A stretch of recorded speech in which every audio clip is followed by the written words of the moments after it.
Hey, Stafford High School community and Stafford County Public Schools community. My name is Mr. Diggs, and I'm one of the assistant principals at Stafford High School. This is the first of its kind for our high school in this virtual learning environment to present to you, and we're really proud to present to you our Community Vaping Awareness presentation. I have Miss Elliott that's going to be making sure that our live feed is ready to go, but you should see in front of you a presentation as the home slide. We'll do some introductions in just a moment. We're just waiting and making sure that everything's working and ready to go, and we'll get started here shortly. We're really excited that you've joined us.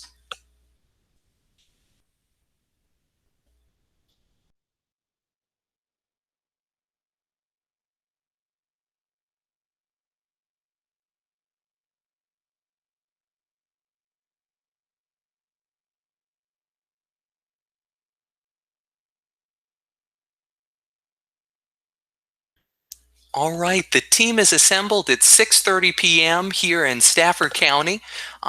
Again, if you're just joining in, my name is Mr. Diggs, and I'm one of the assistant principals here at Stafford High School. I'm really excited to present, just to have an amazing presentation for you tonight. We have some amazing speakers and really content experts on the subject of vaping, and each presenter is going to have a different lens, and they're going to introduce themselves in just a moment. But this is our Stafford County Public Schools, but really hosted at Stafford High School, our vaping presentation, and it's a community vaping awareness event. This evening, I have the honor to introduce some of our guest speakers, but before that, I really do want to introduce our principal of our high school, Mr. Alan Hicks. Good evening, everybody. I'm really excited, like Mr. Dick said, to be here with all these experts on this topic. This is my first year here at Stafford High School. And with that said, community is very important to us. Obviously, at Stafford High School, academics is very important every day, but also providing things for our students in wellness and providing things for our students and families and community as far as being healthy and well on a daily basis is very important to me and my entire staff, and I'm sure to you as community members. So I'm just very excited that we have these programs like this that we're trying to spread not only at Stafford High School, but also to our families and also to our community. So I'm very grateful that we have all these folks here today that's willing to share their expertise with you. Mr. Diggs? Thank you so much. I also want to introduce, and you'll notice actually the format of this evening is at the top of this presentation screen, you'll see a bit.ly link where you can ask questions, and they'll actually go to a Google Sheet. And I have two assistant principals here this evening besides me that will be asking those questions. Once you input them in, you can input them in at any point in the presentation. And after the presentations have concluded, we'll be able to ask those to our presenter panel. But without further ado, I have Miss Elliott here. And Miss Elliott, please introduce yourself. Hello, I'm Mrs. Elliott. I am one of the new assistant principals. I am very happy to be here and excited to be a part of this event. Like Mr. Hicks said, we want to make sure that we are helping with physical health, but also social and emotional, and making sure we're keeping our community safe. Thank you for inviting me to this event, Mr. Diggs. You're so welcome. And for our assistant principal, last but certainly not least, is Dr. Quinn. Good evening, everybody. Boy, this is exciting. I know this is going to be good professional learning for me and also give us some strategies to address this in our school. And I'm just excited to be here and look forward to the learning. Thank you so much. And we have Dr. Menachery here, and he is from Hematology Associates of Fredericksburg. I want him to introduce himself. He's going to be first up in the presentation. Hey guys, my name is Menachery. I'm one of the hematologists and oncologists here in the practice. Once again, you guys made the comment about community. I think that's so important. I've been here since 2006, and want to trying to keep some of our patients away from my office from the standpoint that I practice cancer. So I'm one of those doctors that you really don't want to see. Thank you so much. I also have part of his presentation is Athletes Don't. It's an amazing organization preventing athletes from vaping.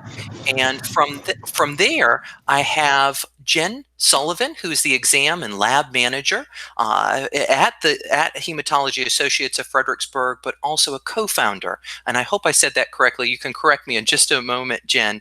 And I also have Mr. Frye here, who's also a co-founder of the same organization. Hi, my name's Jen Sullivan, and yes, you are correct. I'm one of the nurses at Hematology Oncology Associates of Fredericksburg, as well as the exam and lab manager, and I am the clinical educator and one of the co-founders of Athletes Don't. And we are super excited to be here today with lots of information to share and hopefully be able to educate the parents and the students and all community members in the Stafford-Fredericksburg area. We're excited to be here. Thank you for having us. Thank you. You're so welcome. Mr. Frye. Hi, thanks for having me, Drew Frye. I'm excited to share with you guys what we have, what we're trying to promote here a little bit later on in the presentation, but thank you. You're so welcome. We're almost done with introducing our panelists. I have Jennifer Bateman up next, who's part of the Rappahannock Area Community Services Board. Yes, thank you, Ben. My name is Jennifer Bateman. I am a prevention specialist with the Rappahannock Area Community Services Board.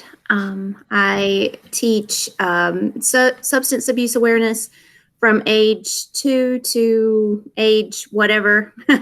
And I'm so excited to be here teaching about vaping and you know, better choices other than vaping is one of my passions. So I'm very, very excited to be here tonight. Thank you so much. And next, our last presenter of the evening, but someone that is brand new to our high school, and we're really excited to introduce him, is our school resource officer, Deputy Harrod. It's actually Deputy First Class J.T. Harrod III. Deputy Harrod, go ahead. I hope I made sure I had your title correct, too. I appreciate it, Ben. Yes, I am Deputy Harrod with the Stafford County Sheriff's Office. I'm honored to be able to be a part of this great project. And I've been fortunate and blessed to be able to be a part of the Juvenile Services Unit of the Sheriff's Office for some time now. And just like Ben previously mentioned, I am newly assigned to Stafford High School. But I've had some time to work actually firsthand with the school in times past. So Stafford High School is definitely near and dear to my heart. I would rather be no other place. So thanks for having me. You're so welcome. Thanks for being here. We're going to get started with our presentation. And Dr. Menachery, let me know if you need anything. And we're going to get started. Just let me know, presenters, to advance the next slide. And please, for those viewing, make sure, please ask questions using that link at the top of your screen. All right. Thank you very much, Benjamin. So we can start off with a presentation. So I'm going to try to focus a lot on the clinical aspect of this and the medical aspect of this. I think some of the other speakers are going to be talking a little bit more about other processes. But vaping, you know, where does this come from? Where did it evolve out of? I mean, you know, I think it's been just an evolution, especially with decreasing smoking and people using it as a way to quit smoking, but you know, they feel like it's a cleaner way, a safer way to do this. But it is something that people are unaware that it does contain nicotine, and as I'll show you in a later slide, nicotine can be just as addictive as cocaine or heroin. So we were actually pretty proud of the fact that in the last couple of decades we had actually seen a lot of decrease in smoking, and as a result, I personally can say we have seen a decrease in smoking related cancers, but I do have a little bit of fears that that is going to start going up again. So in a couple of these slides, you know, once again, in the middle, you know, it's called vaping, but these devices do produce aerosols. It's actually not a vapor, and it can actually hit the brain in less than 5 seconds. So it's quite potent. It's quite concentrated. Next slide. You know, a little bit of a busy slide, but really just sort of focusing on the bottom portion of the slide, and on the left side is what is the electronic portion, and then what a traditional cigarette is on the right side. So one e-cigarette is equivalent to about 100 puffs.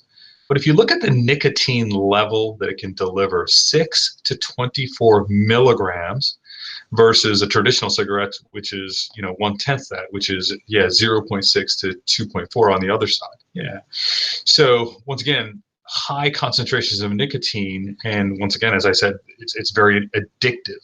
And this is where people will go from using e-cigarettes, but then moving on to traditional combustible cigarettes. Next slide. What are some of the other effects that it can have? I often think of the three major organs: the brain, the lungs, and the heart. Why is it so important in youth? Yes, it can cause addiction. We know that a brain in a youth is still developing until their 20s. So these are things that can affect a young developing brain for a couple of decades. And when you see some of the statistics in the middle section here, and this is as of 2018, 1 in 5 high school kids is using e-cigarettes. Okay, 1 in 20 in middle school. So I feel like even though I'm giving this talk as a physician and from the medical community, this is also a wake-up call. I'm a father. I have colleagues, and so I have a middle schooler, I have an elementary schooler, but 1 in 5 is such a high rate, and we know that in upwards of 30% of those will go on to use combustible cigarettes because how addicted they are. I think the other participants will also talk about how to talk to your kids and bringing awareness. But I think one thing as a physician, as a community member, as a parent is we need to keep the dialogue open for our whether it's colleagues or even kids. Next slide. Some of the health effects. So once again, the 3 main organs that it can affect. I touched a little bit on the brain, but yes, the heart and the lungs.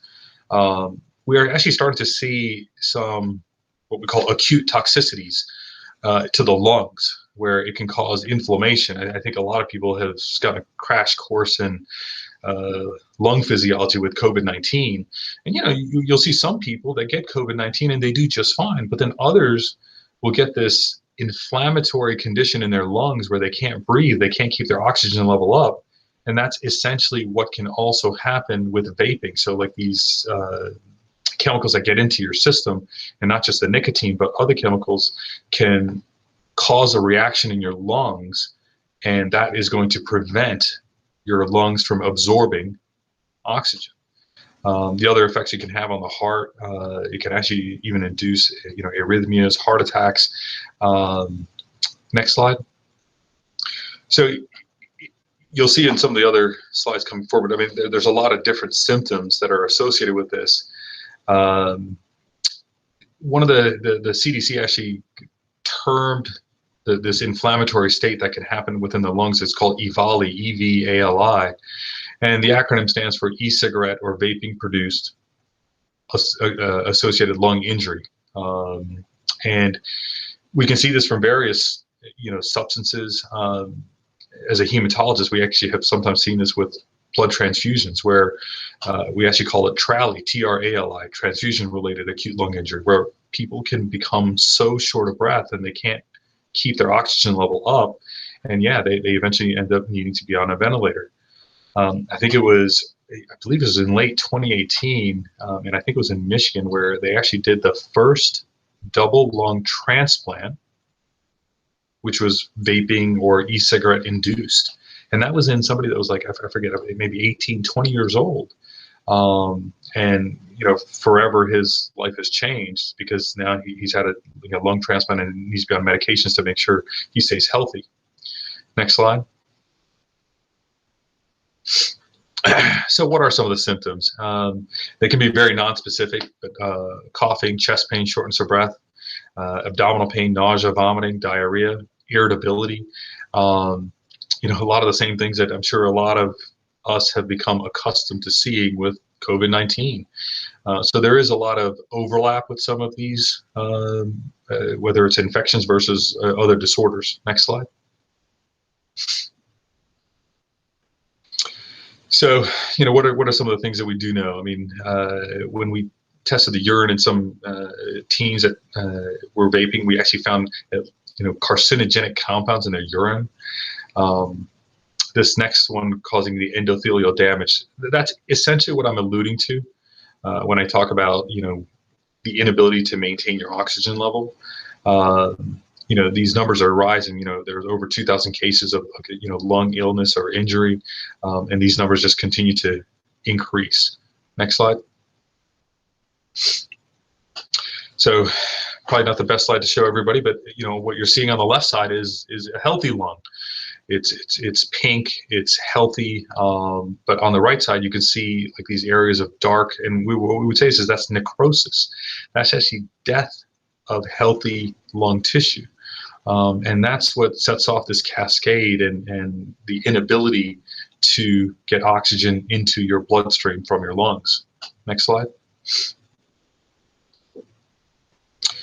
So what are some of the side effects of nicotine? And obviously with the various organ systems, once again, if we think about the brain, it could be addiction, mood changes, headaches or irritability, anxiety, depression. So these are some of the things that we need to think about in our kids, in our family members, if they're being more distant, if they just seem off. Not only with that, with the lungs, that's going to be something a little bit more obvious, shortness of breath or cough, throat irritation. From the GI system, you can be nauseous, you can be vomiting, you can have diarrhea. From the heart standpoint, and high blood pressure or hypertension, we kind of call that the silent killer because it doesn't have a lot of symptoms, but you can certainly have a fast heart rate. You feel like your heart is beating out of your chest. Blood clotting. And especially with hormones, it can also affect the insulin levels. And on the right side, once again, just to drive it home, I mean, nicotine is as addictive as both heroin and cocaine, but yet, it's still legal. So we just need to be aware of this. And so when we think about the second slide with when we compare combustible cigarettes to an e-cigarette, and when you think about the concentration and think about each puff that you take, you can see why so many people, so many kids becomes, addicted to this. Obviously it's cool, it's sexy, it's small, it doesn't leave an odor, but it is something that is quite easily addictive. Next slide. So once again, and you can add a couple of these other ones. So 3 out of 4 teens who start smoking will smoke forever because it is so addictive.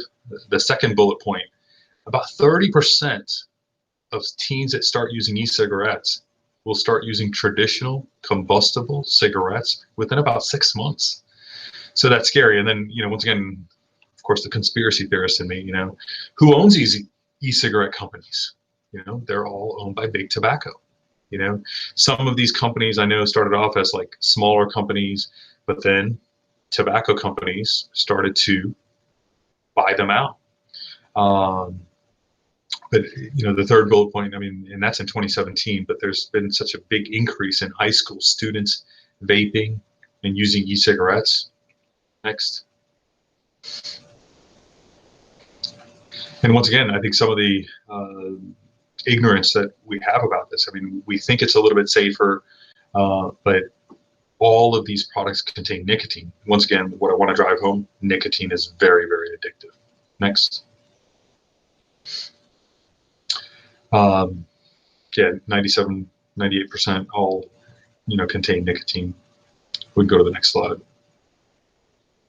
So, a third of these teens that actually use e-cigarettes and, smoke, eventually later on in their life, they will have some sort of injury. Could that be a cancer? Could that be a heart attack? Could that be a stroke? But the estimation is about a third of these teens will eventually die from smoking-related events. Not immediately, but as a later, as you start smoking for decades, all the damage that does. Next slide. So once again, more of the same. So e-cigarettes, versus traditional cigarettes, they're not safer. They're not better. They can be addictive. They have nicotine. They do still have cancer-causing chemicals. Next slide. targeting use in advertisements. Go to the next slide. I think a lot of us probably can recognize this as the Marlboro Man. Next slide. So this actor, I mean, he was actually found kind of standing with John Wayne, and somebody thought of him as a very rugged man, and they offered him an advertisement spot. And this is actually thought to be as one of the most successful advertisement campaigns of all time. I mean, they like talk about this in marketing classes and business classes. The irony of this is he did live to age 90, and he actually didn't smoke. And it was actually sort of a turn of his heart where his grandkids kept bugging him about, like, why are you doing these advertisements? You don't smoke, and it's bad for kids. Where he finally stopped. And I don't know if you guys know, but like, of course, Marlboro wasn't very happy. So what do? They hired a second Marlboro Man. But it's a lot of this is through advertisements, as you'll see on the next slide as well. I think we're all happy to see Joe Camel is really sort of no longer with us. But I mean, when you look at this and some of these vignettes, I mean, they're definitely trying to appease kids. Next slide. And it's sad. I mean, like when I read this article about when the 6-year-old kids were able to link Joe Camel with cigarettes, just like Mickey Mouse and Disney. And we know that this is directly targeting kids, and it's not targeting like a 30-year-old man or a 40-year-old man. I mean, they're going after kids. And once again, you'll see that these e-cigarette products, vaping, Juul. I mean, what grown man or woman really wants cotton candy flavored e-cigarettes? I mean, once again, they are targeting our youth. Next slide.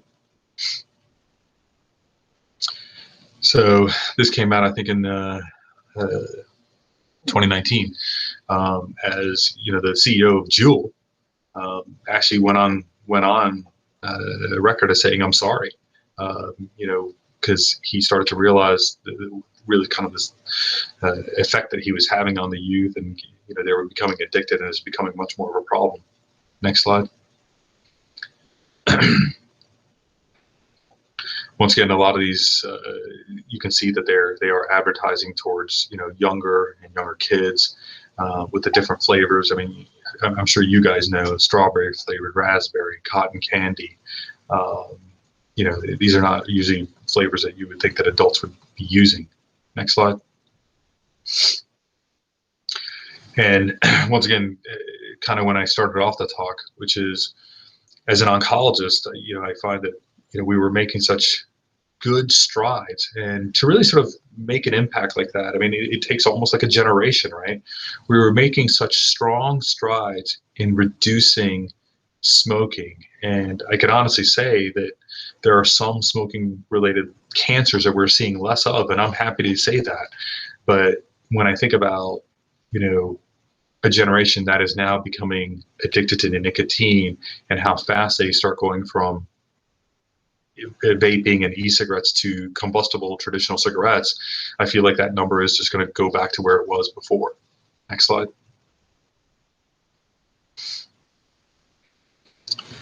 Once again, a lot of this is just talking about the exposure of kids to these advertisements. Next slide. I think I'm going to let the speakers from Athletes Don't talk a little bit more about some of this and what parents can do. But I think most important in our field, as educators, as law enforcement, as in healthcare, I think we just need to continue to keep lines of communication open. Every once in a while, I'll have a patient that says, "Hey doc, I'm interested in stopping smoking, and how do I go about doing that?" But we need to be ready when they offer that, or they open up the conversation. The other thing I've learned as a physician is sometimes when I ask my patients why they're smoking or why they haven't tried quitting, one of the most common answers is because the doctor never told me. So I think all of us that's here on this talk is we want to be very much proactive, and I think we need to continue to spread the word. We need to keep asking our kids, like, is it out of peer pressure they're smoking, or trying to get into their head and try to figure this out. Next slide. And once again, some various resources about quitting, as far as like Juul. There's a lot of resources that are out there. Next slide. And once again, I'll let Drew and Jen talk about this, but athletes don't, I think it was born out of frustration, and I think it's a great project that they're doing. And I think that the more and more we get younger students engaged in this, they too can help spread the word. And it's taking an oath to do what you see before you of living a drug-free life, living a vaping-free and tobacco-free life, and just taking care of yourself, taking care of others. Next slide. And next slide.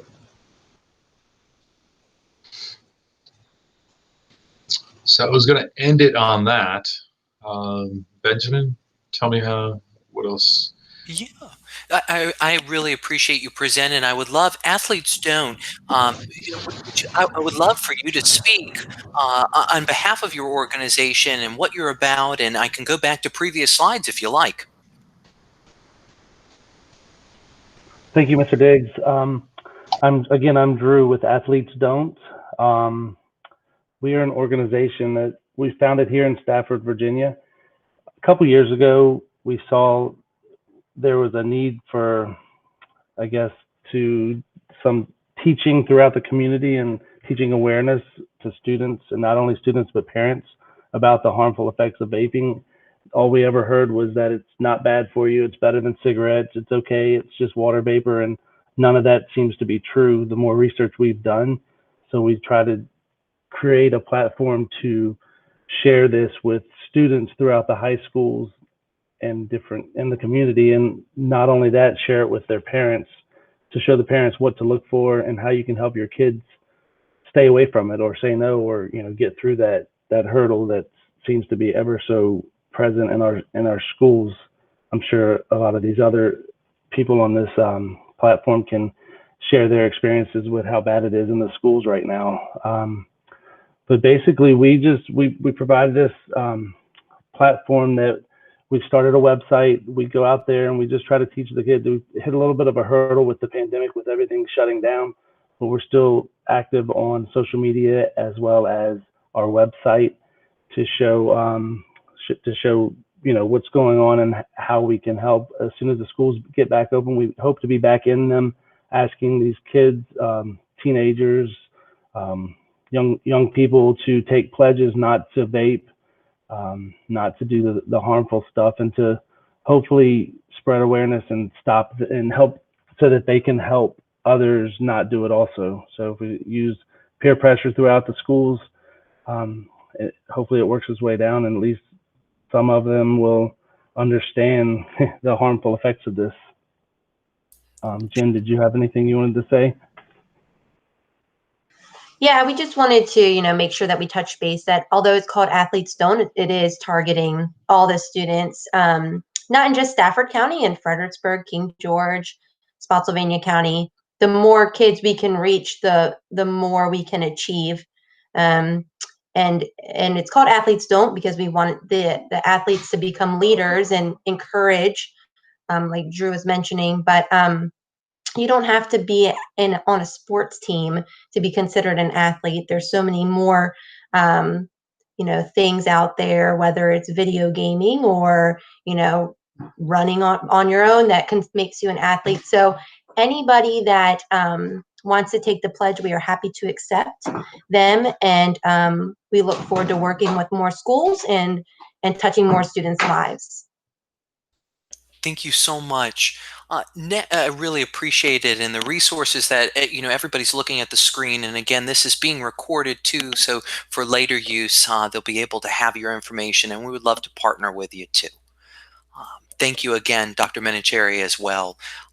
with that, just as a reminder to our viewing audience, there may have been an issue with some of the question link. That issue should be resolved though. But let us know if you are having any issues. We're going to get started with the Rappahannock Area Community Services Board with Jennifer Bateman. All right. Good evening, everybody. Like Ben said, I'm Jennifer Bateman. I'm with the Rappahannock Area Community Services Board. I've been a prevention specialist for going on 7 years. This will be my 7th year this May. Woohoo! And vaping and teaching teens about substance abuse awareness, especially vaping, is one of my passions. Right now, I'm not going into the high schools physically to teach this curriculum, but so it's been more virtual, but let's get started. This is the presentation. Next slide. So this is just some of my contact information, my email, phone calls. Obviously, I'm not in the office very much anymore. So if you need to get in touch with me, my email is probably the best way to get in touch with me. Okay, next slide.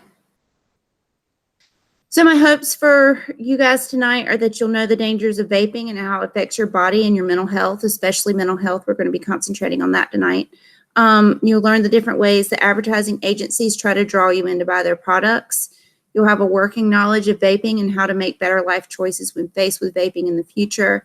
And you'll acknowledge that vaping can lead to addiction, and that addiction can rewrite how our brains and bodies work. Next slide. So this, and we're going to have to kind of click through this because they kind of come up in stages, Ben. So this is the anatomy of a pod-based systems. Your Fix, your Joules, your Soroyans, your Views. There's patents coming out for pod-based systems every day. They are the fastest growing trend of vapes that are ENS devices. And when I say ENS devices, I mean electronic nicotine delivery systems. And so this is your basic anatomy of that. Inside the rechargeable battery part is the part where it houses the microprocessor, the sensor, your battery, obviously. The nicotine is not held inside the rechargeable body. It's held within the pods. Now, these cartridges or pods are going to be sold when you buy a starter kit. It'll be sold together with the mechanism. As you continue to vape, you'll have to buy more and more cartridges to support your habit. If you could advance, Ben, and then one more click for me. Yep. These cartridges and pods do contain nicotine. They will always contain nicotine when bought from the manufacturer. When I say that, and I make that caveat because these pods are you experience them, you vape them down, and then you're supposed to throw them away. What we're finding with teenagers, individuals, is that they're not throwing them away. They're very easy to break into. There's tons of information on the internet. YouTube University is a real thing. If I can learn how to fix my sink on there, then you can learn how to break into a pod on there. Yeah. It's crazy. And so people are filling these pods with other substances, whether that be more e-juice or a THC concentrate or, what have you. So if you are choosing to vape, and I hope that you don't, please use cartridges that you buy from a retailer and not from somebody off the street or somebody in a bathroom. Treat it like Halloween candy. If you don't know where it came from, don't put it in your mouth. Next slide. So just like Dr. Menachery said, it's an aerosol, it's not a vapor. So if I took a part of my hair and I sprayed it with water right now, in 45 minutes, it would be dry. There would be no chemical footprint left behind. But if I took that same part of my hair and I sprayed it with aerosol hairspray, it would be, in 45 minutes, the moisture would be gone. But there would be a chemical footprint left behind. My hair would be stuck and staticky and crunchy and just gloopy, and it would be really hard to brush through. This is what we're doing to our lungs when we vape. It's not innocent. It's not clean. When these vapes were first patented, they were made as a smoking cessation device to get people off of combustible cigarettes. And they were given the name vapor to make people feel more at ease with their decision. It's not a water vapor. It's not, nothing about this is a clean habit.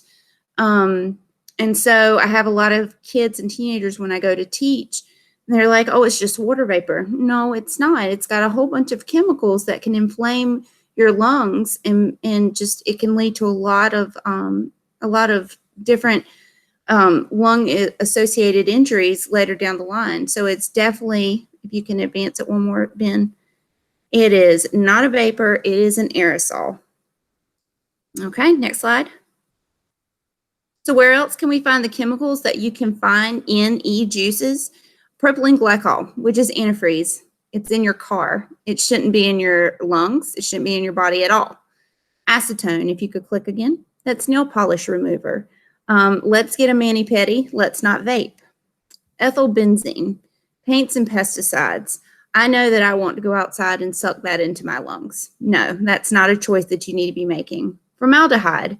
If you have ever dissected a frog in biology class, you will know the smell of that formaldehyde. It is disgusting. You should not be breathing it in. Nicotine, of course, is an addictive substance, but is also a very, it's a very effective pesticide in and of itself. Rubidium, it is the chemical compound in fireworks that make them brighter, and it affects the color of fireworks. If you ingested any of these chemicals at any time, you would have to call the Poison Control Center and ask them, what do I do now? But people that vape or choose that for themselves, they're ingesting these poisons all the time, and nobody's calling the Poison Control Center. So in effect, you are poisoning yourself. Okay. Next slide. So secondhand vaping vapor, most of, when I say us, I grew up with the DARE program. I know DARE is still going strong, which is awesome. But most individuals understand what secondhand smoke is. Secondhand vaping vapor is a real thing. So when you see, if you've ever been in a car and you see these big plumes of vapor come out of a car, you know exactly what those individuals are doing in that car. It's so much more dramatic than an individual that is smoking a combustible cigarette. My kids have said, oh, is that a choo-choo train in front of us? No, dear one, that is not. That's someone vaping. And in that secondhand vaping vapor cloud, you've got your volatile organic compounds, ultrafine particulates, nicotine, of course, cancer-causing chemicals, heavy metals, nickel, tin, lead that we took out of paint a long time ago, and then the flavorings that we use in the vaping industry that are linked to serious lung disease. All of this is found in your secondhand vaping vapor, not even the stuff that just goes into your lungs, the stuff that we breathe out, that we exhale. Okay. Next slide. So nicotine addiction, if you could click that one more time for me, Ben. Oh, nope, back, sorry. It didn't do what I wanted to. Okay, so nicotine addiction, when we talk about addiction, addiction is a disease, just like cancer is. If we are not going to blame people for getting sick, then we're not going to blame people for developing an addiction, okay? Addictions come to be because people are having trouble dealing with different things that are happening in their lives. Being a teenager is really hard. Being a teenager, I've heard from teens themselves, being a teen sucks. I would never go back to being a teenager if you paid me. If you think about it, you're giving an underdeveloped brain a chemical that is rewriting the frontal lobe, which is, you know, the place where we make all these good decisions and where we're supposed to be making right and wrong decisions and thinking about things deeply. And we're giving them a chemical that affects all of that. And so we have all of these changes, but we do not have the impulses, and we don't have the knowledge yet behind that to make better choices for our bodies. Addiction is a cycle. Once you ingest that nicotine, it is very, very, very addicting. Once you ingest that nicotine, it is very hard to get off of. It is one of the most addicting substances there is. I work with individuals through a Revive program, which is an opioid overdose revival program. And I've spoken with individuals that are in active recovery. And they say, you know, they can kick the methamphetamines, they can kick the oxycodone, they can kick cocaine, crack cocaine, but nicotine is always there. It's always the drug that sticks with them because it is so addicting, and it does prime the young brain for future substance abuse down the line. It's a cycle. It's like getting on a Ferris wheel and never getting off. It's very, very hard to get off. So let's teach our teens how to deal with things that don't go well, failures, frustrations. If you are having a problem with your mom or your dad, or people at school, or your schoolwork, there are different ways that you can deal with a problem when you're not in that problem, and make a plan before you get frustrated or angry or sad or depressed. Let's make a plan while we're calm so that you can go to that bug out plan before we have to turn to a substance. Let's turn to a friend or a neighbor or a coach or, TV or a video game before we turn to a substance. Next slide. Now, we do an initiative through the community services work called Counter Tools. And throughout our 5 counties, there are 493 establishments that sell either combustible cigarettes or vapes. And we have to go into all of them. We have to physically walk into all of them. And these are just some of the examples of the products that we see, and how when you go fishing, you use a hook, and that's how you catch fish. Well, these ad agencies, most of the time when you go into these vape shops, all of their products are behind glass or behind a counter. And so they have to use very specific and engaging hooks to get you to buy their product. So if you look up on the left-hand top of your screen, you've got Candy King, which is sour. It's reminiscent of Sour Patch Kids, sour worms. So appealing to that, we know how those candies taste. In the middle, you have the Pokemon, got to catch them all, got to vape them all, hitting you that way. Papa Smurf is vaping, and everybody's vaping Papa Smurf. It really is one of the best sellers we've heard. I cannot tell you how many things have unicorns on them. Unicorns apparently are like one of the #1 things. And then also, you've got the trifecta there. It's unicorns, it's sparkly, it's got all those colors, and it's also got Starbucks emblem on there. The juice box, it actually comes packaged in a huge juice box. And you can't tell me that's not marketed towards kids. Toto, if you are a fan of The Wizard of Oz, Toto's Delight is for you. And then a very specific but very subtle ad hook is the La Queen. It's natural. It's all green tea. It's for the people that are like, oh, I don't want to get on with all that busy jazz. I'm all natural. I'm not going to put anything harmful into my body. Well, it's the same e-liquid that you're getting with Papa Smurf. They got you a different way. So just, when I go in and I teach teens about this, I get a big reaction when I put this slide up, because it's engaging and it's fun and the colors are fun, but it's still got all of these addictive substances and poisonous components in there, and they just need to understand that. Okay, next slide. So we're going to have to advance the slide 2 as well. So you have something, and if you could click it again until it all feeds in. Thank you so much, Ben. Awesome sauce. Cool. So you have your pod-based systems, and then you have your tank systems. So your tank systems are going to be your tanks, which are about the size of a juice box that you held in your hand, or your pins. Those are refillable, rechargeable. On the left are your joules, which come with the cartridges. Most joules are going to have your salt-based nicotine solutions in there.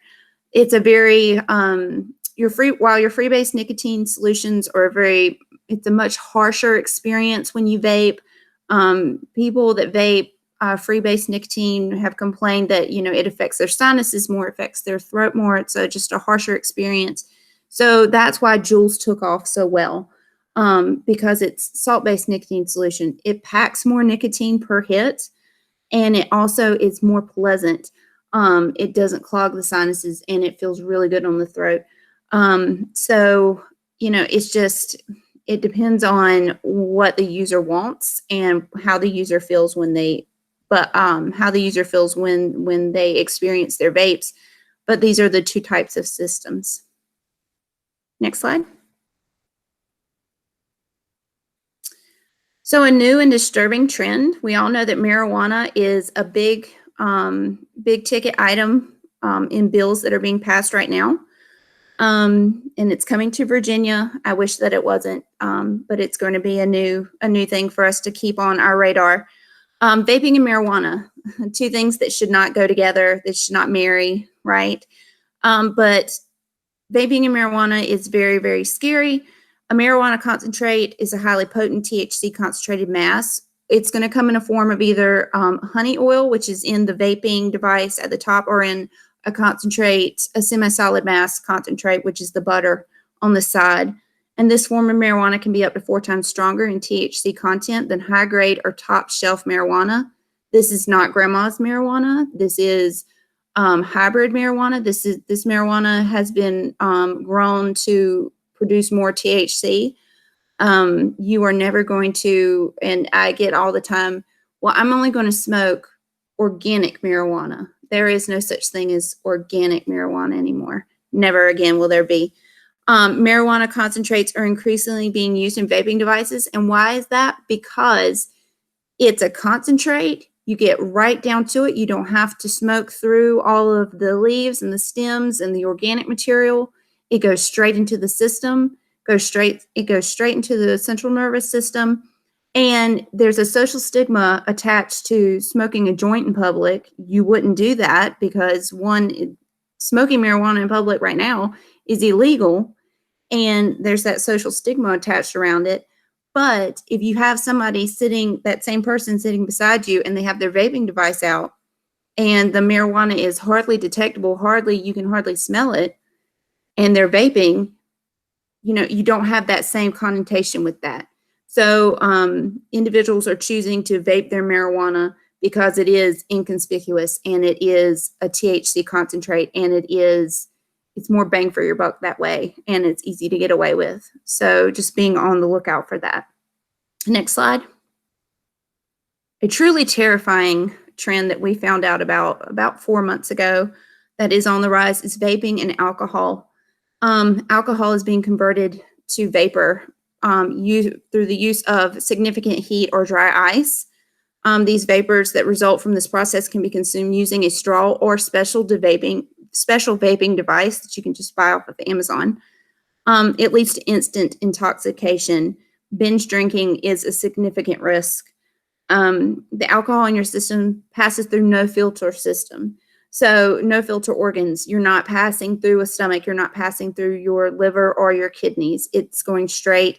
It's instant intoxication. So overindulgence is not being counteracted through vomiting. You're not giving your body a chance to help you out. You know, people are showing up in the emergency rooms, and they may not smell like alcohol, but they may be in alcohol poisoning stage, and they're like, how can we help you? We don't know what is going on with this person. It's because they vape their alcohol.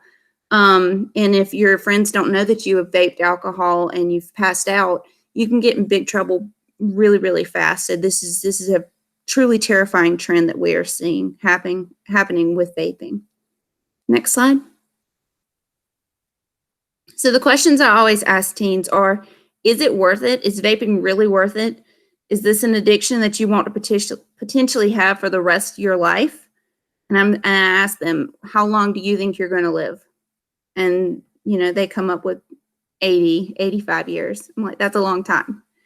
And are you willing to risk your health, your goals, your relationships with others just to continue to vape? Because it can destroy all those things.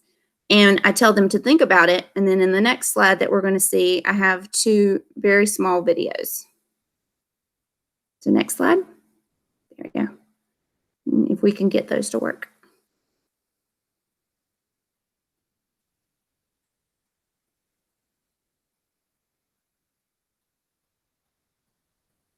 Ms. Bateman, I think that those videos, they just didn't transfer over well, but we can always follow up with those Okay. videos in like a follow-up email. I apologize about that. I noticed, I thought maybe those were squares that we were moving around on the screen to hide information. But do you mind talking on behalf of what those videos would have displayed?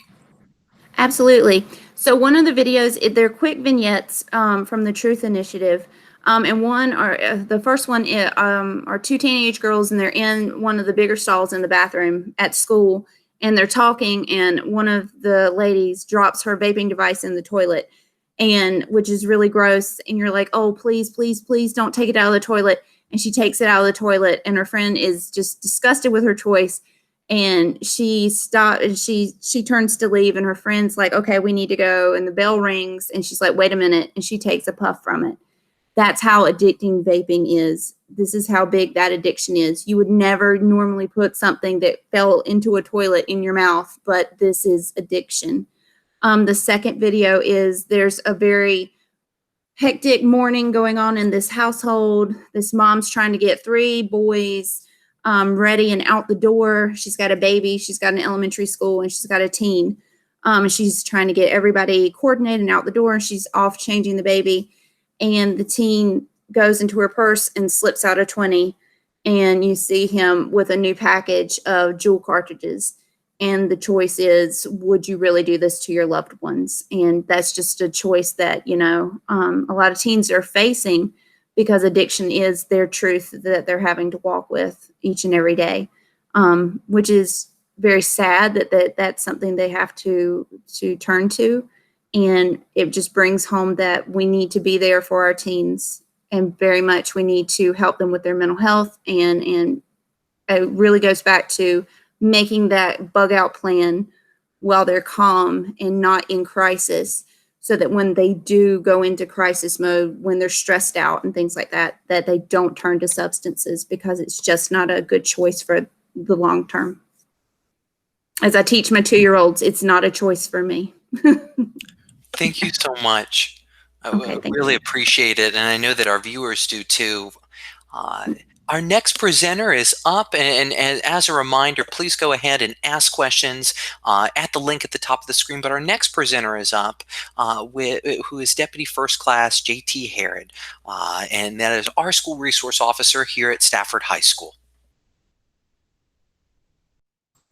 Thank you, Ben. I appreciate that. And I appreciate the opportunity to be able to spread this information, because honestly, this is definitely important to me. And honestly, I'm actually thrilled to be able to share this information with you all. Just like Ben said, I am Deputy Harrod with the Stafford County Sheriff's Office. And this is definitely a privilege for me to be able to share this information in my duties of being a school resource officer, covering many different schools on all 3 levels, elementary, middle, high school. You'd be surprised that I have had situations where I have recovered vaping devices in areas that you probably would not believe. So it's important to me that we, share this information and we build knowledge. So let's go ahead and get started. So actually pause on that. I was asked to go ahead and to show the different devices that are used for vaping. And I believe that this is going to be very awesome. I want you all to buckle up, because we're going to look into some devices that you would not believe are vaping devices and that are currently being used right now. All right, Ben, let's do it. All right, so really quick, this is the first slide, and I promise I won't be before y'all long. So this is the first slide. Everyone sees these vapes with the first 2 presenters. Obviously, these are the common vaping devices that you'll see, around in public. So now that we know what we see, let's dive in with the next slide. All right. So we are obviously all connected into the school system from many different angles and shapes and sizes of education. But here we go with the USB drive. This is something that is imperative with learning, and I am completely baffled at the fact that one of my colleagues actually came across this and almost missed it had it not been for the fact that he actually caught the student in the act of using it. You're literally looking at the framework of what it is that is used to literally manipulate the minds of our youth. And with the first two presenters, both of you nailed it right on the head, as it relates to the advertising. And I believe that one of the things that is used in this generation from law enforcement standpoint, as it pertains to what was used back in the day, is not only advertisement, but also the idea of being sneaky, the idea of not getting caught, the idea of having that thrill of, well, you can do it and not be detected. So this is the first device that I want you all to keep an eye out for. Next slide, Ben.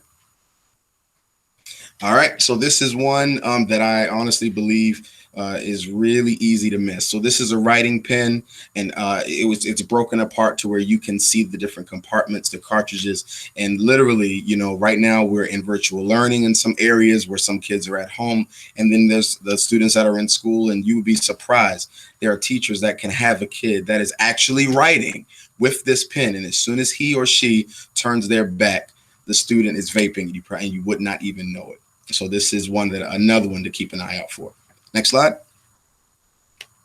This one right here is absolutely crazy. And I can personally say that my mind was blown with this one.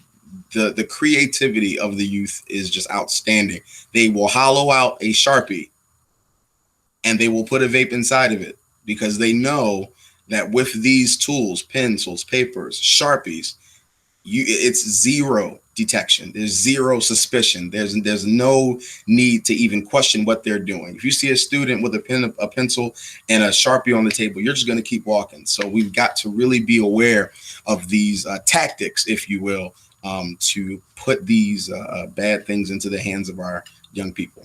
Next slide. Yep. And as you're seeing it, is exactly what it is. Right now, cell phones, technology, social media, whatever it is, kids nowadays act like their life will end if they do not have a cell phone. And here you are with the advertisement without even knowing it, a cell phone case. You push one button and the part that you inhale will pop right up. So you see a student walking down the hallway with his or her phone, just like I'm holding mine. And when you're not paying attention, press the button. And as you see on your screen, it's crazy. This right here is exactly what we need to be on the lookout for. So it's in the cell phone cases now as well. Next slide. Yes, tumbler cups have been released for sale. So right now we have it all over the place, and listen, when I was growing up, you don't ask to drink no coffee. Listen, when I was a kid, coffee was for adults, but I guess times have changed.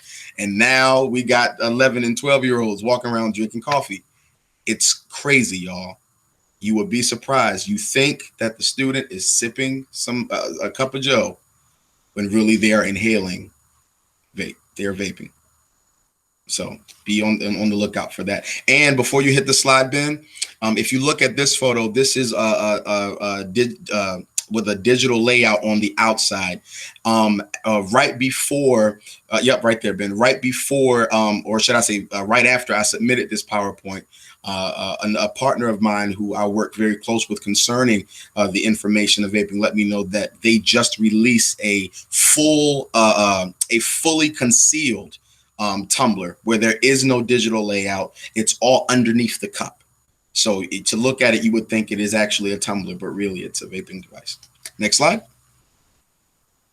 Yep, key fobs to vehicles, key fobs to garages. Anything that would look like a key is now being released for sale for vapor. And this is it. And to be quite honest with you, this is scary because the question in my mind begins to grow as to, what's next? What is it? How is it going to be hidden in plain sight? So please, please, please keep an eye out for key fob vapes. Next slide. This one right here is just ridiculous, but it is in fact real. You can pay money right now and it will be delivered to your house. And if you look closely, it's a smartwatch vape. I'm wearing a smartwatch right now.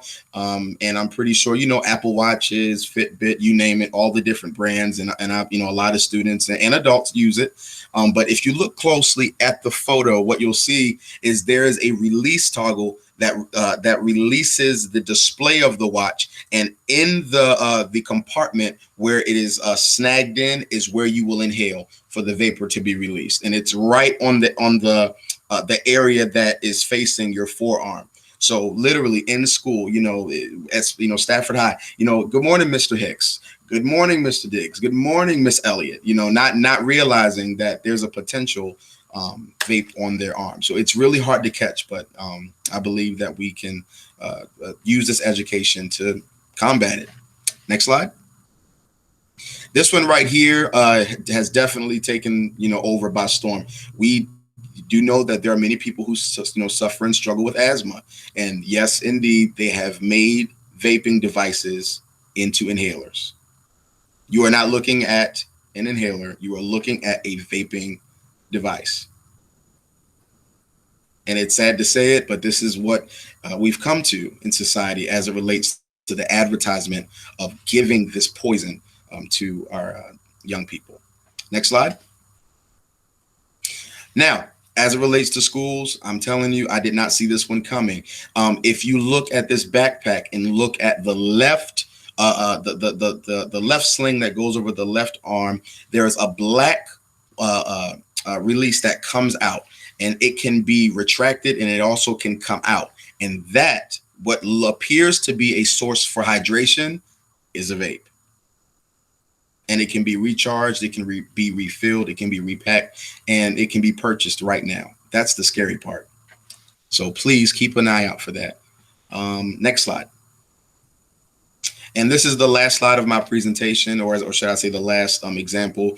What you think is a hoodie is a vape. And for the sake of time and for the sake of participation as it relates to keeping everybody's mics on or keeping everybody's mics off, you are looking at the vapes. And for whoever is wondering, yes, the vapes are the drawstrings. So it is important that we keep a very strong eye out, because you can literally have a room of vaping devices, a school full of vaping devices, and not even know it. Next slide. And this is all of my contact information. I appreciate the opportunity to come before you guys and share this information as it relates to vaping devices. And hopefully we all can work together to keep our kiddos safe. So my email is listed before you on the screen. And if you by chance happen to come across something that I have not seen, I'm a very humble person. Please reach out. Let me know. You know, hey, Deputy Harrod, you missed something. Or Deputy Harrod, I saw this last week. The more information, the better. I believe knowledge is power. So I hope you all enjoyed this. Thank you. Thank you so much to Deputy Harrod. I want to thank all of our presenters. You all were incredible with the different lenses that you share in this community vaping awareness. We have from a medical perspective to an approach to change the way that athletes, and when we mean athletes, it's really all students that are included, to sign a pledge to our Rappahannock area Community Services Board, who shows the development, the anatomy of the vape, and the chemicals that are involved in it, and what you're actually putting into your body. And obviously it can cause cancer. And to Deputy Harrod's presentation on some of these devices that have made it into the product market, and what our students can easily, and even adults for that matter, get their hands on. I will say, too, that we were having some issues, and I apologize, with some of the questions and the access to this presentation, but it is going to be recorded. We're going to put it on YouTube, but some of the questions did come in. But Deputy Harrod, one of the questions that we have is, we know that the laws, and I would like the panel to answer this, the laws on the age of tobacco products has recently changed. And we see so much that the flavors have even changed over time, but students are still accessing them.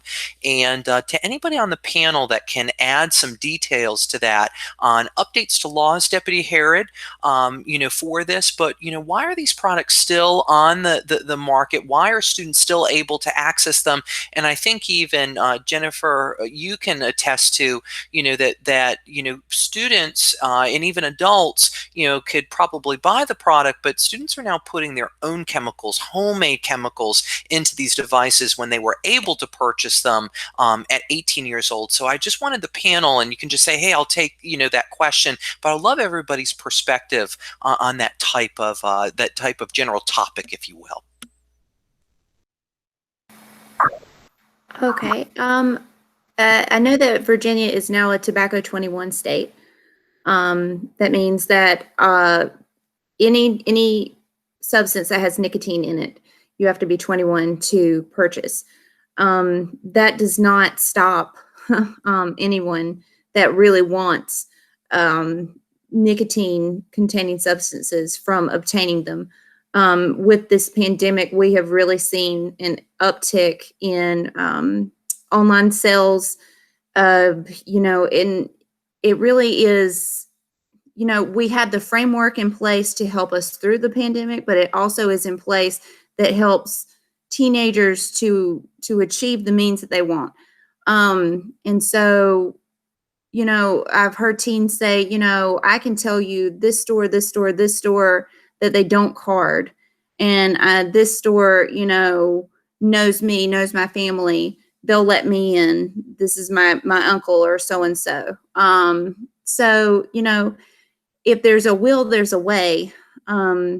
Older kids buying for younger kids, getting it from adults in their lives, just like they would prescriptions from older individuals. Addressing them putting whatever they want to in the pods. This is just like, they can get their hands on whatever they want to, and they'll be experimenting with whatever they want to, because nicotine, because you are in that circle of addiction, they're always chasing that first high. And unfortunately, they're going to experiment with a lot of different things to keep chasing that first high. We're seeing some really, really scary life risk-taking behaviors around substances that you should never, ever, ever ingest. So harkening back to the Tide Pod. So these teens are definitely filling up these vapes, the tanks and the Juul pods and stuff. So back to the Halloween candy. If you don't know where it comes from, don't put it in your body at all. So yeah, it's very scary, but it's the world we live in. So I hope that answered your question. I don't know. It really does. You all have different lenses, and I would love anybody else who wants to, to contribute information to that. Yeah, I want to just piggyback off of what Ms. Bateman was speaking about. Absolutely, the age of 21 is now the new age requirement in the state of Virginia for tobacco.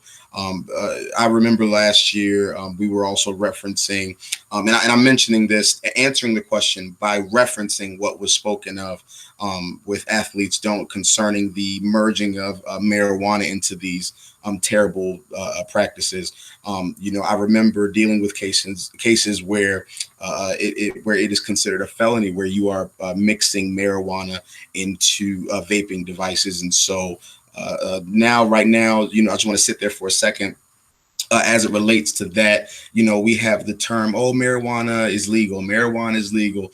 No. So the way that the law reads is that under a certain weight of the possession of marijuana, the consequence has been decriminalized under a certain weight. So you can still be caught in possession of marijuana under a certain weight. Understanding that under a certain weight, and then the maximum consequence be like $25. But understanding that what it is for adults, especially with our focus being our youth, it is still considered a delinquent act to be in possession of a vaping device or having tobacco or any of these things, it is still considered a delinquent act. So I think that it's important that we understand the severity of consequence that comes behind being in possession of these things, and with it being, and I remember, Ben, you said it was the legal side, and it was also how they're getting it. Miss Bateman, she nailed it right on the head. I would even dare to add, they're getting it from people in the house. They're getting it from people that they hang with, that have older friends. Connecting with people that have channels of accessibility without any accountability at all. So I think that, we need to just file down every potential avenue that will block it. And obviously, I know you can't protect from everything, but it's important that you dive right in to let it be known, hey, listen, this is what is the truth. This is what is happening. And the most valuable thing, a part of this conversation, is your life. So I think that that's a very imperative thing that we bring forward to the understanding of our young people. So hopefully that answered the question as well. Thank you so much. Anybody else want to contribute to that or add any other pieces? Okay. Miss Elliott, I'm going to practice my wait time. Miss Elliott, I'm ready for you with the next question. So the next question is going to be asked to Dr. Menachery. The question is, how long would vaping effects take to impact your lungs as a teenager? Great question. What we're seeing with that EVALI, e-cigarette or vaping associated lung injury, some of this can be sudden. So some of this could be like the first hit that you take from a device. Some of it could be long term. And I think that's a scary part of it. I mean, when I was describing that, there was I don't remember 18 or 20-year-old kid that underwent a double lung transplant. What we're basically saying is his lungs could not maintain the oxygen because of the damage that was done, and that was sudden. And so we're starting to see more of these. So it doesn't have to be what we think of traditionally with cigarettes. I see patients in my office that have been smoking a pack of cigarettes per day for decades, and then I may be seeing them for cancer, a couple of decades later. Whereas a lot of times with things like cancer, the injury takes a while to occur, but sometimes these other things, just as we're saying, in COVID-19 and these infections and people getting so short of breath, that's probably a more closer analogy, how sometimes the lung damage can be rather sudden and quick. Thank you so much. Mr. Hicks or Dr. Quinn, I know that we're sharing and we're going around the questions, but did you want to go ahead and I can even ask the next question, but would you all like to ask a question on here from the panel? I can ask one, Ben.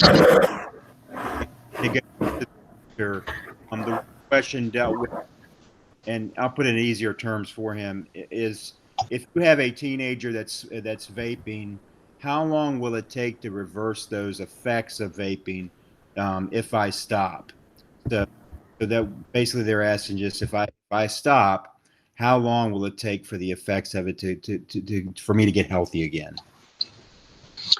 So I think once again, it depends on the severity of the damage.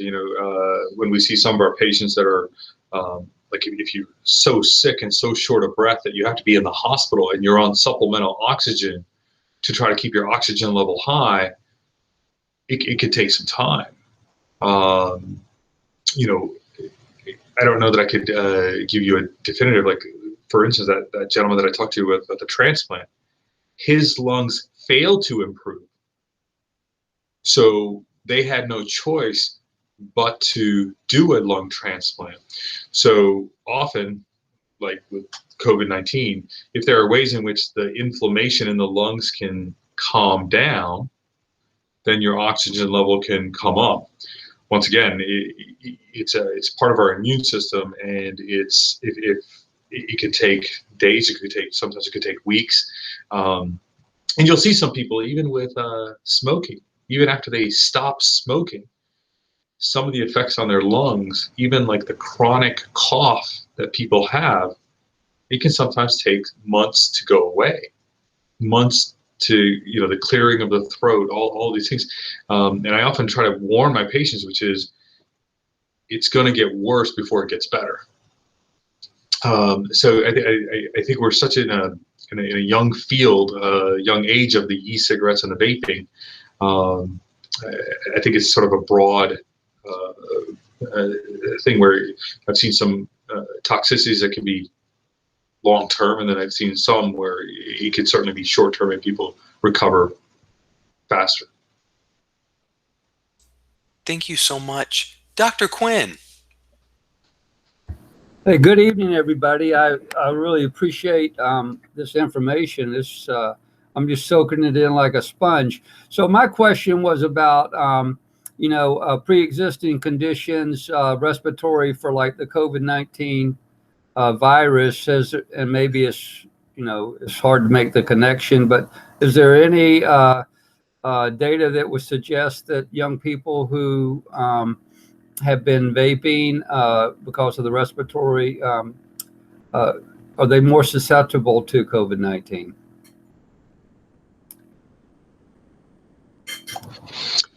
I think we don't know the answer to that question.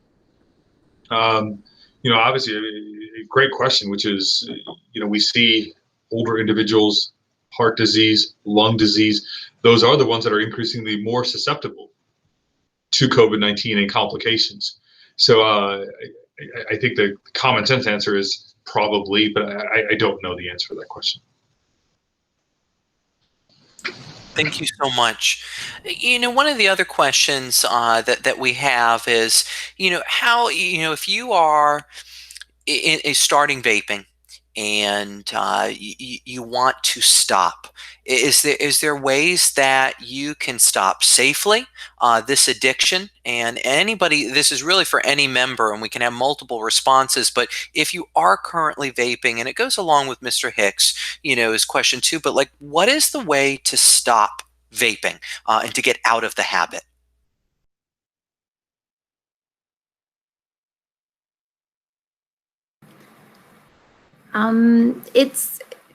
It's akin to combustible cigarettes.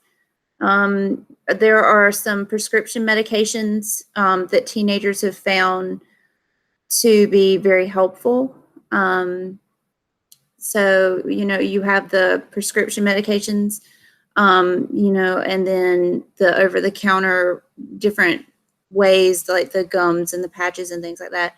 But your first step when you're trying to stop vaping, because it is a substance that you've been ingesting in your body, is always to talk with your doctor and make a plan with him or her. Because stopping a substance, any substance, whether that be nicotine or alcohol or anything, you're going to go through withdrawal, and that's going to feel really scary, and it's going to make you feel really yucky. And so you may have other complications that go along with withdrawal. So the first place you need to go is to talk to your doctor and make a plan with them. And they will guide you to the next steps. You also need to make sure that along with a physical plan of action, you need to be making a mental plan of action. How are you going to deal with the highs and the lows of stopping, having this kind of crutch to deal with the things that may be going on in your life that you started using the substance for in the first place. So just making sure that you have both of those outlets and those support networks around you. If you have those two things in place, you're less likely to go back to your dependency than you would be if you didn't have anything in place at all. Stopping cold turkey, while it works for some people and some people swear by it, there are teens that I've talked to, they've stopped 2, 3, 4, 5, 6, 7 times. And the only reason that they finally get it is because they put the whole picture together. A jigsaw puzzle isn't complete until you have all the pieces together, and you have to get all your pieces together before you can really get going on your path of recovery. And so I just hope that helps. Excuse me.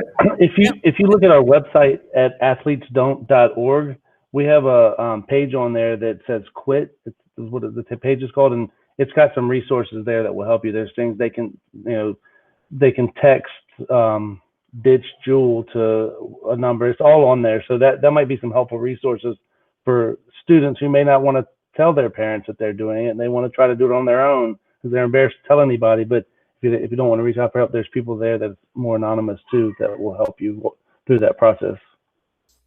Thank you so much. Would anybody else like to add to those responses? And I think Mrs. Bateman made a comment to this earlier. And what I've seen in my practice and in my career is nicotine, once again, is so addictive. I have had patients of mine that have been able to quit alcohol, quit heroin, cocaine, but nicotine, cigarettes is that hurdle that is so hard to get over. I think when I was in medical school and I used to hear this, I said, no, that can't be so, right? I mean, like some of these other ones are illicit drugs and they're illegal, and then like we're selling them on the counter, but it is so addictive. And to this day, as I try to empathize with my patients, and when they tell me it's hard, we try to get a plan together. And that's what some of these resources will do. And if my patients are smoking, a pack a day, I say, all right, come, let's meet me halfway. In 6 months from now, I need you down to a half a pack a day. 6 more months, quarter of a pack. And we got to keep inching our way down. But I also kind of have to look them in the eye and say, you have to be serious and you have to really want to quit. I think about from the educators and from law enforcement and all of us in the community, I think we need to have our eyes and ears open. And when we see our children, our kids, our students that are irritable, lost, and we need to be perceptive to some of that. I think this pandemic is once again keeping a lot of us separate. What I find in my practice, which is frustrating, is as we've done these telemedicine visits, you miss that human interaction. And sometimes when I'm talking to some of my patients and I see them shifting in their chair and there's a moment of being uncomfortable, or I see their loved one, make a gesture. Those are the things that we are also probably missing with our students sometimes. And I think that we all in the community need to pay attention to that and let them know that we got their backs. I think let them know that, we're here to support them, and let them know that it could be a hard uphill battle, but they can do it. So it's not going to be easy, but once again, I think that's why we're all here. Thank you so much. And definitely that connection to, and we miss our students. And, this is just unprecedented during this time, but it is. A human connection is really important, especially when you are facing addiction or that you're facing, just information that may be uncomfortable to hear. With that, I know that Miss Elliott, you had a question that was brought up.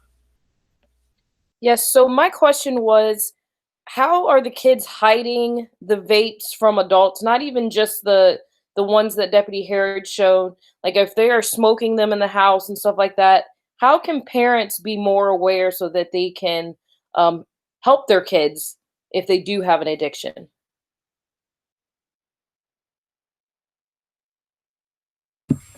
Well, I was waiting to see if someone else would jump in, but I obviously, when I was growing up and I would lose something like keys or a wallet or whatever, my mother used to always tell me, look in the last place you would expect.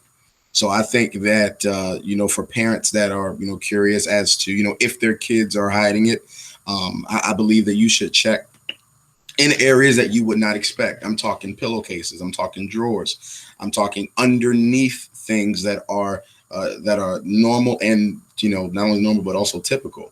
And then, Miss Elliott, concerning, school, one thing that I've personally found is, areas that, are the most inconspicuous, with the young ladies and their purses, especially in the cold season. You have these long sleeves and you have all these pockets. And one thing in particular that, and I can actually speak for this firsthand, that I personally witnessed just this past year is with the young men. I noticed that instead of the traditional, the traditional layout of undergarments and then pants, or undergarments and then shorts, or like, denim shorts, I'll find where it'll be the undergarment and then it'll be a basketball shorts with pockets. And then beyond that, it'll be the jeans. So they're getting much more articulate in ways to hide it. So that way, if there is to be a search done by faculty, it'll be a whole lot difficult to actually find it, and much more undiscoverable. And then last but not least, answering the question of how parents can be able to assist that child or that student that is dealing with this. I believe that Ms. Bateman spoke about it earlier. It's definitely important that we have and me, I'm a parent. I have 3 children myself. I believe that it's important that the approach of how we handle these children are important as well. And, my grandmother, who actually just passed away on this past Saturday, one thing that she would always tell me is she would say, life is 1% what happens to you and 99% how you respond. So I think that we need to not get stuck on what is happening with our kids and just stay there. It's important that we know that however we respond can either make or break the next step in what the kid does. So I think that we need to have a level of understanding, a level of reasoning, and, just don't crush them where they are. Let's address what was done, but now let's understand that there's a place that we've got to make progression and not regress. So sorry for the duration. Just wanted to make sure I got that out. No, that's awesome. Thank you so much. Anybody else that we want to add information? I feel like, for me as a parent, what helps us the most is educate yourself, figure out what it is that's out there. Like Deputy Harrod showed us all the things. So keep researching and learn what it is. Use the resources available so that you know what to look for. If you don't know what to look for, then if you don't know what's hidden in a highlighter, how are you gonna ever look in a highlighter? Oh, that's, so just make sure, and if you smell fruity fragrances coming from your kid's room all the time, they're probably not just spraying their room to make it smell good. Maybe they are, but just be aware, just learn, figure it out, so. And just to kind of touch base on what Drew was saying, as we were going around these schools, we found that the parents actually knew nothing about vaping, and it wasn't their kid, couldn't possibly be their kid. And I'm here to tell you that although I don't know if your kid is vaping, they've been around it 100%. We found that in the schools, it is going through the schools like crazy, and it's with the athletic teams, it's with the drama. I mean, any club, anything that's in that school, there's a good chance that you do have active students vaping. So educate yourself and really, know that your kid is being around it, and although they may not be doing it, there's probably some peer pressure. And so have that open canvas and that open conversation, and just make sure you talk to them. And I think that will get you a long way. Thank you so much. That's awesome advice from everyone. I know Ms. Bateman, you wanted to add something too. Yes, just piggybacking on what everybody else said, just about parents educating themselves. A good resource that one of our collaboratives that I'm a part of and the RACSB is part of, we have a really good opportunity for parents. It's called Hidden in Plain Sight, and it's right now it's a virtual workshop, and it's where we set up teenage bedrooms, and you can walk through the bedroom of a teenager, and we point out what you should be looking for to know that these are the things that you should be looking for that indicate not only vaping, but other substance use. And our next virtual workshop is February 22nd. And we're going to offer it twice that day at 1 o'clock and 6 o'clock. And I can provide you the information to follow up with. So I just want to add that. And that's for everyone. I would love to send out your information, contact information, and I'll get that going too. But Ms. Bateman, we would love that to advertise to our community, because that's a neat perspective. One of the questions that came in, and I know that we're almost to the end of our time for this presentation, is, and it's really for Dr. Menachery, is what if I think I have EVALI? And what goes on and what happens with that when someone suspects that they have it? So EVALI it's a very, you'd be in the hospital. So, if you're so short of breath, you need to seek medical attention. Okay. If you're having difficulty climbing stairs, if you're walking a city block or that equivalent and you had to stop and catch your breath, are those the signs and symptoms that you've started to do some damage to your lungs? Okay. Once again, as an athlete, that may mean something different. I mean, if there are some people that can, run a mile in 7 minutes, and then now they're running it in 8 minutes. So there are some subtleties to some of this and the capacity, but EVALI is almost like the end stage of some of those things that can occur. And we usually are diagnosing that in the hospital. I always like to think about some of this as a continuum. And so, you can have a little bit of damage to your lungs here, and then you have EVALI, which is, the almost the end stage of it. And you can have times in between. And so you can maybe have like a little bit of damage that may just cause a little bit of cough, a little bit of shortness of breath. You may have moderate amount of damage or effects on the lungs where you really now start to feel it in the way that you walk upstairs and run, etc. And then to the point where if you're bed bound, in a hospital, you need oxygen just to keep your oxygen level up. So I would think that if any of our viewers, if they're at home, I would not think that they have something end stage like EVALI, but more some of the other subtle symptoms. Okay. Thank you so much. We, Dr. Quinn, you had the hand raised. Were you asking another question? Yes, this is one for the deputy. Just for my information, I don't know if you touched upon it. What are the costs of these devices and the liquid that goes with it? And so the prices are definitely wide range, and I mean, I hate to word it this way, but the phrase that is often said, "You get what you pay for," is definitely a real thing. Even in the vaping community, it's a shame we have to even call it that, the vaping community, but it is what it is. So one thing that I can say is that it is costly. As it relates to the devices and the juices. You're literally speaking about all these different flavors and all these different brands and all these different. So it's not a matter of, you spend $50 and then you're good. You can get a vaping device for literally as cheap as $35, $45, or or you can go up into the hundreds, depending on what high end device that you're after. And not only that, but I believe it was Miss Bateman who spoke about that with one of her kids who said, "Is that a choo-choo train?" Because the vapes that that produce the great clouds are more expensive, and the ones that have just the little amounts of vape are not so expensive. So you're looking at a wide range of costs, but regardless of the amount, it is a ever-going expense that it takes to keep the habit going. So hopefully that answers your question. Literally as cheap as $35 or into the hundreds. But whether you are on one end of the spectrum or the other, you're going to still spend money to keep doing it. Great. Thank you so much. Dr. Menachery. Yeah, just to tie that in, one of the slides that I had talks about how, 30% of teenagers, when they do use these e-cigarettes and vaping, they go on to traditional and combustible cigarettes. And a lot of that has to do with price. A lot of that has to do with cost. And you're absolutely right. The cost of some of these vaping pens and the juices, the entry level is high.